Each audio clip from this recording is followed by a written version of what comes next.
Good morning, my beautiful diamonds. We are in the middle of something very serious where you have the Republicans who are trying to force women back into uh, house slave roles, back into caretaker roles. They claim that they're doing it for the family. They want to start promoting families and building families together, and they want to get rid of the LGBTQ group of people, and their how you say manipulation is that they are trying to bring families back together. I'm going to share some clips with you. This is from the MSNBC, and this is what they're trying to do. This is what's going on when it comes to abortions and how they're trying to force women. They're trying to control women's bodies, but yet they won't control these men's bodies, and they won't promote vasectomies. They won't make stiff laws that when you commit adultery, that's a felony up to 10 years. That's your first time, straight time, no parole. They're not going to put any type of penalty or punishment when it comes to these men. Let me share this with you. Here we go. States are passing laws to make it harder for women to get access to things like education and grants and business grants, trying to drive women back into the kitchen, and then saying you also can't control your own reproduction. Women, wake up. When a war is being waged upon you, you are at war whether you want to be or not. And the Republican Party has openly declared war on women. Wake up. States are passing laws to make it harder for women to get access to things like education and grants and business grants, trying to drive women back into the kitchen, and then saying you also can't control your own reproduction. Women, wake up. When a war is being waged upon you, you are at war whether you want to be or not. And the Republican Party has openly declared war on women. Wake up. They're trying to drive women back into the kitchens so that they could serve men, be their caretakers, look out for these men. You notice how she said they're making it harder for women to get an education. They don't want you educated. Let's think about back in slavery time, how they didn't want black people with an education. They didn't want black people to know how to read. Why do you think that is? Why don't they want you to be educated? We know, so that they can continue to abuse you and you have nowhere to go. They could treat you like you're dirt underneath their shoe. Where are you going, dummy? You have no education. They're also making it very hard for women to get business grants to help them open up their own businesses, because they want women to have to depend. They want women's survival to depend on a man. They're also making it hard in several countries for women to get an abortion. They're saying that if you get an abortion, that's 3 to 5 years in jail, and it's a felony. But why isn't it a felony when men make babies and they don't take care of them? Why isn't that, Mr. Republicans? Let me share some more clips with you. Now, this is what the Supreme Court in Arizona, because that used to be a place where you can go and get an abortion if that's your situation. I'm not saying I'm pro-abortion. I'm not saying that. I'm saying I'm pro-choice. I'm pro-choice because I'll talk about that when I come back. Let's listen in. The Arizona Supreme Court ruled Tuesday that abortions, all of them, are effectively banned in the state, reviving a 160-year-old law back from 1864 that criminalized abortion, saying that it's a felony punishable by 2 to 5 years in prison. So what is this going to mean for the election? It now makes Arizona one of the states where abortion is all but banned, except in circumstances to save the life of a woman. We've seen that is a really confusing determination for doctors, puts them in a hard position, puts women in a hard decision. There is an open Senate seat in Arizona that is up for grabs.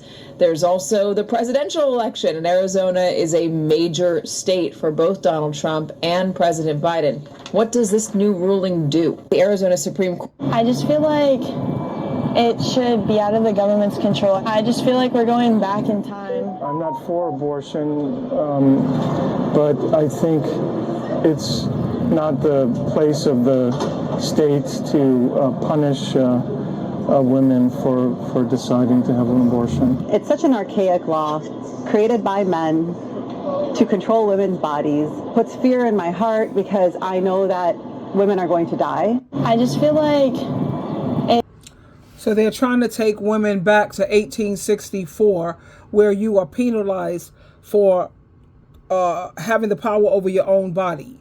You know, like I said, I don't go around supporting abortion because I know how God and Christ feel about that. At the same time, I also know that Jehovah God created his son, Jesus Christ, and by means of Christ, we have grace, we have mercy, we have understanding. And Jesus Christ, Jehovah God and Jesus, they look at the whole picture. This person, were they raped? You have husbands who force their wives to have kids, even though a woman, I know one woman I was looking at on one of these social medias, this woman had like 10, 11 children.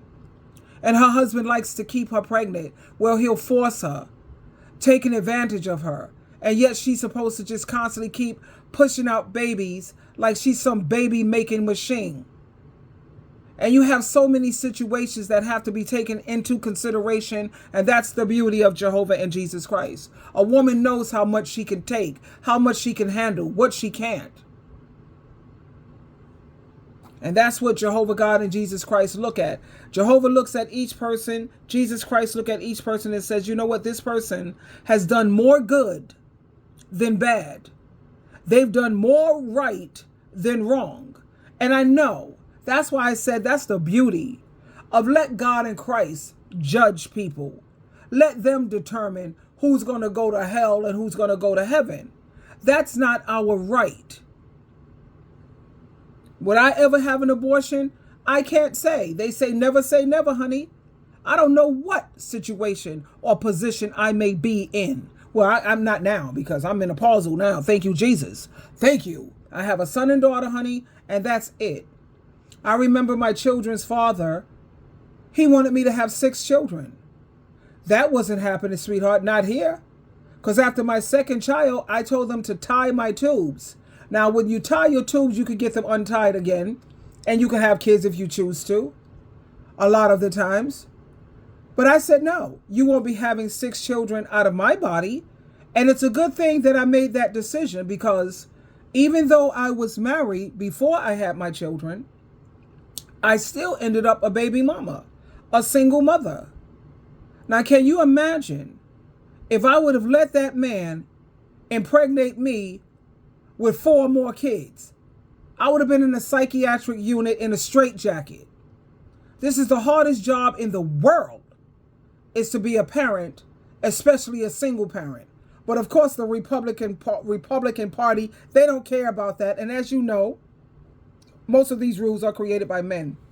And when you find women who are voting for what these men are trying to push or voting for these men's agenda and they're turning on their own gender, let me share this with you from my daughter, my social media daughter, the Sovereign Woman. Okay, here we go. I'm glad she put this comment up because I was actually going to speak about this as well. I want you women to understand the types of women who are anti-woman, right? We know that these women are male identified, they're pick-me's. And I think the biggest issue with the types of women that these women are, they're like either really mentally gone, religious, like from a religious standpoint, like they're like too far gone, beyond help. They are literally a lost cause, just because sometimes some people can be realistically religious, I guess. And then you have the ones who are just, I mean, cuckoo for Cocoa Puffs, right? Let me pause that for a moment because she's right. You have a lot of people who are religious fanatics. And when you are religious fanatics, you're nothing more than a modern day Pharisee. You know, you have people who are religious, and then you have some people who are spiritual. I'm very spiritual, and that's because Jesus Christ was spiritual. Jesus Christ was very loving, very kind, very compassionate. He took things into consideration based on a person's situation. Of course, he don't put up with foolishness, and he's nobody's circus clown, because he has his rules and he has his regulations, and it is what it is. At the same time, let me give you an illustration. Let's say two people go to the store and they steal. Now, we know stealing is wrong, no matter which way you put it. But when you stand before Jesus Christ, the King, the judge, Jesus Christ is going to want to know, why did you do what you did? He wants to know the reason. Now, one person stole because he wants to go and have the latest burgundy bag. He wants to have the latest clothes, the latest styles, and he stole for those reasons. And then you have another person who stole because even though they've been out there hitting the pavement every day looking for work, they couldn't find any, and they were hungry. So when they stole food to try to survive. Do you see the point I'm trying to make? You see, it's wrong. You broke the law. Both of you broke the law. But what was the reason behind you breaking the law? And when you deal with religious fanatics, they don't understand that because they're not Christ-like. And you have the ones that they're jealous, right? They do be on power trips because it's like, if I had to face my responsibility, all the other women should have to too. That's how they're looking at it. I'm a miserable bitch. And so I think all the other women are miserable or should be miserable as well. These women are some types of women to watch out for too, because if you really think about it, any woman who's that far gone that will vote against her own interests as well as the interests of other women, their daughters, their nieces, their so-called best friends' daughters, their best friends, right? These women claim to actually love and care for women, but how can you, when you're helping to vote for a woman and other women around you that you claim to love and care for, to lose their bodily autonomy? So I want you guys to think about that. If you come across a woman who's anti-abortion and she also plans on voting against women having their rights, that's two components, because there's some women out there who say they're anti-abortion, but they'll never vote for it to be a ban. Do you know what I mean? They'll just be like, no, I would never do it, but I support other women if they do it or whatever, right? But if they are both, they are anti and they plan on voting to back that up, these are not your friends, okay? These are not your friends. It could be your mom. She's your enemy at that point. I'm not trying to be funny. It could be your daughter. It could be your best friend. Women like this are not they don't care about you. Because if you were somewhere in a hospital dying and getting ready to bleed out or something, what are they going to do to help you, right? They voted for you to die. I mean, I hate to say it that way, but that's how y'all got to look at it. If you lose your life or end up in a life or death situation, your so-called friends who were anti-abortion and who voted for it, they signed your death certificate. So I think, and I hate for us to be divided because I want us to all come together, but unfortunately there are going to be women that are going to be on the other side of the fence, and I just want you guys to know that these women are not your friends either, and to tread lightly with these issues. We need to support each other, but like I said, there's always going to be pick-me's, right? Just like the 4B movement, there's going to be a lot of women a lot of us have already been 4Bing, right? And there's always going to be women who are going to be pick-me's, who are desperate for attention. So those are the women, like I said in the previous video, that we need to stay far the fuck away from. It just is what it is. So keep your eyes open, be smart, make the right decision. Okay. And there you have it, my darlings. You heard it here first from the Sovereign Woman. Check out her TikTok and check out her channel. Yeah, she's always speaking with such wisdom. You know, we agree on so many things, damn near 90% of everything. There's times when we don't see eye to eye on everything, but I think we love each other enough to get past all of that. People have the right to their viewpoint. Now, I think about, how they also want to limit women when it comes to education, and women, trying to block women from opening up their own businesses by giving them grants. And it puts me in the mind of what Michelle Obama said. Now, as you know, she has traveled the world being the first lady. And she said that she has actually been to countries, believe it or not, where education is still banned for women, and women are not. She's run into so many women who don't even know how to read. They don't know how to read. Women are not allowed to have an education.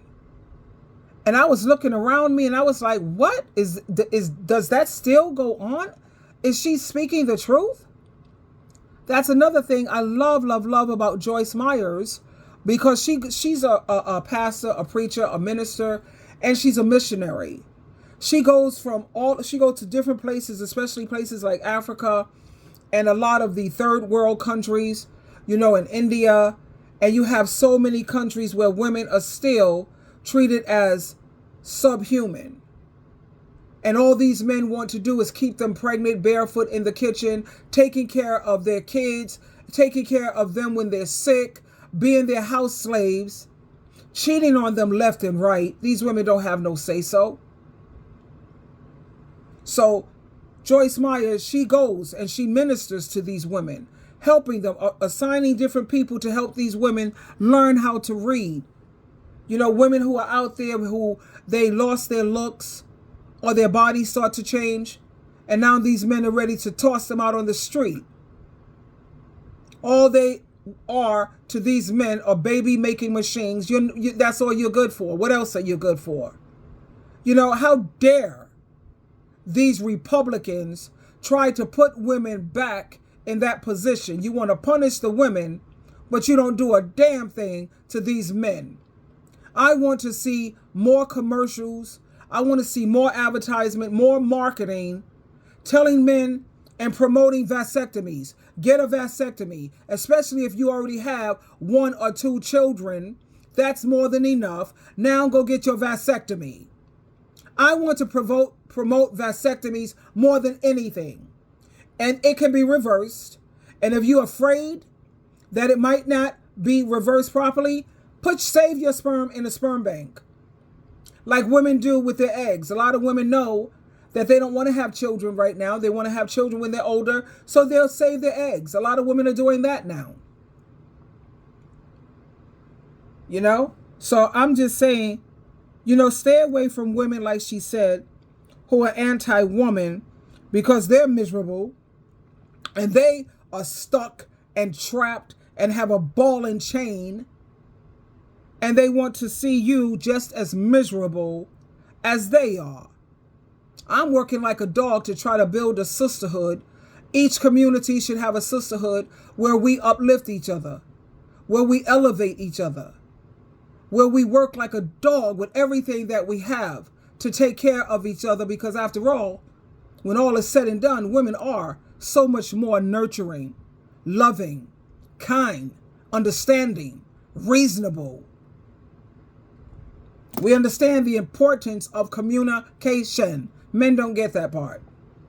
And so women, don't do anything to hurt another woman, laying up with her dusty, because that's pretty much all she has. Women have already, all throughout history, we have already been through so much. So why would any woman want to hurt another woman? That makes no sense. And when you see some other woman doing that to another woman, you need to check her, and check her immediately.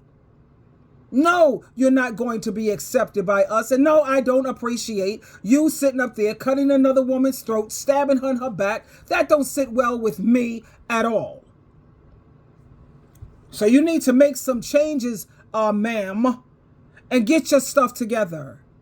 And always keep in mind Matthew chapter 7, verse 12. Treat people the way you want to be treated. Don't do to people what you don't want done to you. You see how simple that is? Twinkle, twinkle, twinkle.